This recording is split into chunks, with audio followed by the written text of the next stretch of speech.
जी सिंध जे ज़राअत खाते जी research wing जे पारां अंबनि जो जेको क़िस्म आहिनि चइनि क़िस्म जो कामयाब तजुर्बो कयो वियो आहे।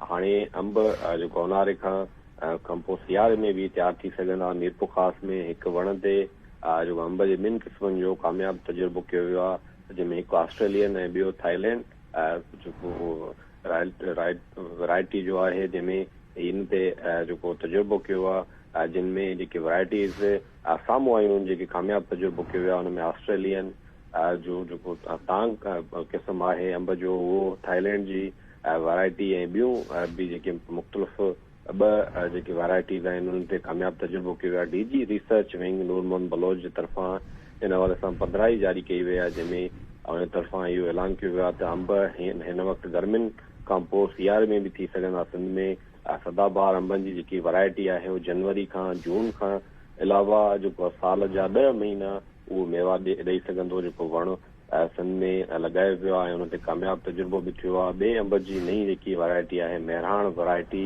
जेका हाणे जून ऐं नवंबर में बि पैदावार ॾींदी।